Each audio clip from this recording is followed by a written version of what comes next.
new year, 2024, is likely to be more demanding on all fronts of human endeavors.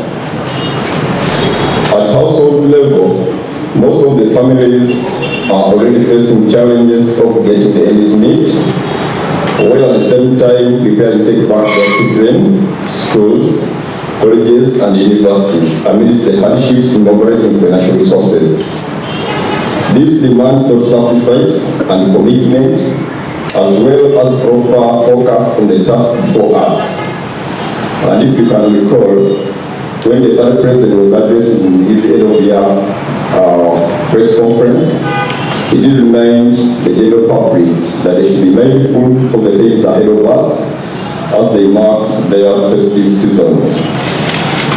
UP calls upon the administrations of all categories of learning institutions to be highly compassionate and accept payment of dues in installments as learners go back to school. We should not be shared that these are hard times. No one is doing well, but this is not to call upon families to be reluctant on their responsibilities, but as to be at least middle ground between the parents and the administration of these institutions, so that we can enable our children to go back to school. They can work on the plan how to pay the dues in installments accordingly. In his end of year 2023 address, the party president, Honorable Jim McKenna, did inform members and the general public that UPC launched national mobilization tours in readiness for 2025-2026 general elections following the release of electoral program by the Independent Electoral Commission. This was the activity. This activity was launched at our Patch Boma grounds, and later we had one in Amrata district on 8th of November. So he made or pronounced that a lot of such activities will take shape across the country in 2024. And indeed, we would like to inform the entire membership and the general public that the party president, Honorable McKenna, will be in the local district on 13th of January 2024, which is this Saturday. And thereafter, he will proceed to Chigen sub-region at the end of this month, and that activity will be in Kawale district for mobilization activities. As a mobilization to us, all schedules will be communicated accordingly.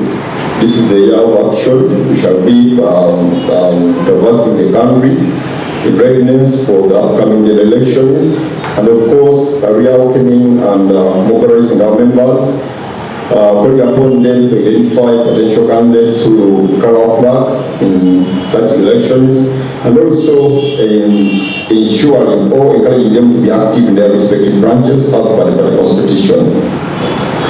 At the national level, election fever is going to be on increase, and with the delaying many council committees, local 1 and 2 elections, more challenges are starting to manifest. By implication, we are going to have a congested electoral demand because of the delay and overextended elections. These women councils and LOC 1 and 2 elections were meant to be held last year, I think in June or July, around there, and we extended for 6 months. The period has elapsed. Again, the local, the Minister of Local Government has extended for another 180 days, which is again 6 months. For us, this is very worrying, and we are very concerned about this particular aspect. UP is calling upon government and political parties to fully discuss the question of late elections and see how best resources can be secured to finance the entire Independent Electoral Commission roadmap. We need to be better focused and decisive on issues that are to do with democracy and governance. It is very much clear that all our local and national leadership is derived from people's choices and governing a specific period of office or tenure. So any delays should be connected to more serious issues like natural disasters or COVID-19 if it was the case, but not necessarily lack of resources. We see a lot of supplementaries we see a lot of resources being spent on issues which are not even more pressing than the LOC 1 and 2 elections and the main committees. So for us to believe maybe something else as opposed to what they are always pointing out. As we prepare for 2025 to 2026 elections, UPC is demanding for the implementation of electoral reforms that can ease the campaigns and polling. For instance, political parties whose representation in Parliament are assisted through visually to facilitate some of their day-to-day activities, and that's in the section 14A of the Amendment Act of 2010, subsection A, said that political parties will be financed depending on their numerical strength. However, subsection B of the same Amendment Act provides that in respect of elections, government shall finance political organizations and parties on equal basis. This act has never been implemented. Political parties during general elections, government is mandated by the act finance political parties on equal basis. It has never been realized up to now, apart from the 114A section 1, subsection 1, that provides for funding of political parties with representation in Parliament to run their day-to-day affairs, depending on medical strength. But the other section, subsection of B, that provides for financing of political parties on equal basis during general elections, it has never been implemented. And as UPC, we call for implementation of that act as we prepare. All of key stakeholders need to focus on this and proceed decisively as we move into our electoral processes.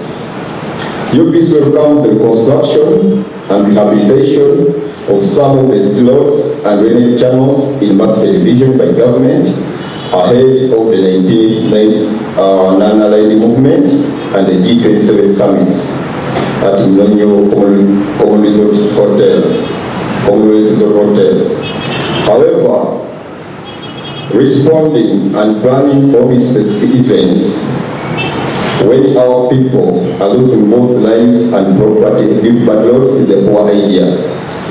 Remember, even during Chogam, our government did what they planned, and even the summer price, they are only responding to activities. They are planning for visitors, not planning for the citizens, not planning for us, the people of Uganda, and ensure that there are good communication networks, there is movement of both people and their groups.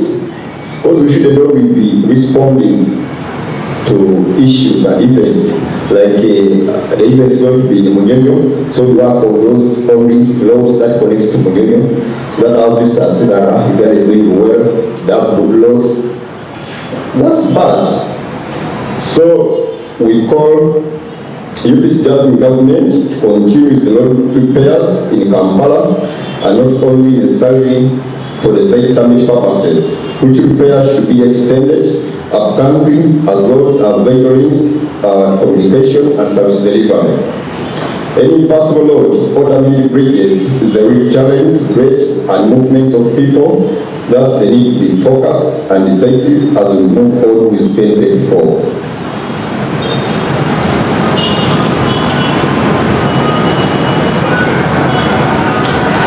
On a third note, we regulate and inform members that the party lost Comrades Eli Kaleja of Kaboge Shema District and Paul Kasli Mayanja of Chakanyomos, Kalisizo, Lita Masaka, who were buried on 9th of July, I beg your pardon, 9th of January 2024 and 15th of January 2024, respectively. Equally, we send our deepest condolences to the Party National Stand Youth Leader, Comrade Opi Godfrey, who lost his dear mother last night. It's indeed a huge tragic. The Congress fraternity, and may the good Lord strengthen the bereaved families in this most trying moment. May their souls rest in eternal peace. I say this for God and